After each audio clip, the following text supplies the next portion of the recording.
For today's mga karogs, meron na naman tayo na diskubring napakasarap, napakamura at napakasulit na parisan. Napansin kasi namin na sobrang daming kumakain dito kahit madaling araw na. Time check guys, it's already 2 AM in the morning. So ayun nga guys, kung nakikita nyo, nandun nga pala yung pinsan ko. Syempre, gagamitin namin yung kotse nila. Mag-feeling rich kid muna kami for today's video. Uy, hindi ka magiging ganun. Kung mapapansin nyo nga guys, ayun, sobrang haggard at pagod na tayo dyan. Kasi galing nga tayo sa work din. Ayun nga, nagutom lang tayo kaya ayun, laban na. At yun na nga guys, konting kembot na lang makakarating na din tayo. And ayan, kung nakikita yung maliwanag din, finally, nakarating din tayo. And ayun, buti na nga lang guys, sobrang konti lang nung kumakain ngayon. Hindi tayo mahabang pipila. Marami nga pala tayong papipilian dito guys. Meron din silang mami, tuwalya, lechon, tumbong, mata, and balat. And ayun nga guys, ang in-order nga pala natin is tuwalya. Kasi nga, hindi pa tayo naliligo. Uy! At kung makikita nyo nga guys, sobrang solid nung taba niyan guys. Sobrang sarap talaga, promise. Sa lagang 89 pesos guys, sobrang worth it talaga. And kung makikita nyo, sobrang laki din talaga ng slice nila and ang dami nila mag-serve. At syempre, hindi mawawala yung andi sabaw natin guys. Let's welcome Paris 1.3. Uy!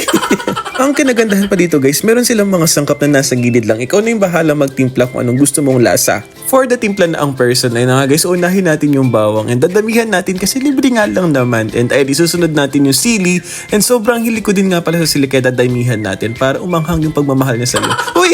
Next naman is onion lips. Di ko sure kung onion lips to guys, correct na lang ako. Pag mali ako, edi wag. Uy! Dinadamihan ko nga pala yung sakap niya guys para magalo-halo yung timpla natin at mas maging masarap siya. And then nga guys, hindi na kailangan maghiwa ng kalamansi kasi may nakaprepare na din sila. Mataas nga pala yung timpla ko guys kaya dadagdagan din natin ng patis. Syempre kanya-kanyang panlasa naman tayo.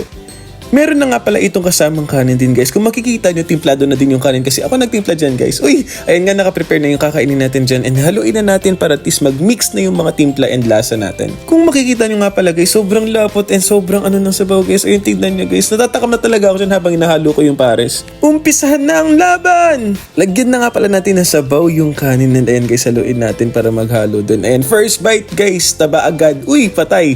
Ayun nga pala yung pinsan ko guys. And ayun, habang kumakain kami dito, napapansin ko may mga dumadating na din na tao and gumana na naman yung magic natin. Uy, hindi ka magiging magic. At dahil sobrang gutom natin, wala na din akong pake sa paligid guys kasi nag-focus na lang talaga ako sa pares. And then guys, kung makikita nyo, higop tayo ng higop kasi sobrang sarap. Nagpa-refill nga pala ulit ako ng sabaw dito guys pero hindi ko na nakuhanan kasi sobrang dami din ng tao and medyo nahihiya na tayo kasi ganun nga pala talaga guys, mahihiyain tayo.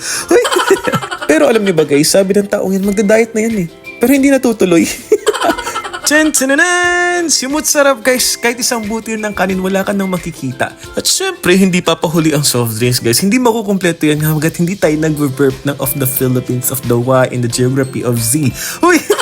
Pansin ko nga pala guys, sobrang dami na din ng tao pala sa paligid and ayun nga guys, buti na tapos na kami. At dito na nga nagtatapos ang ating vlog for today's video at sana nag-enjoy ko and don't forget to share, like, and follow me! 1, 2, 3, let's go!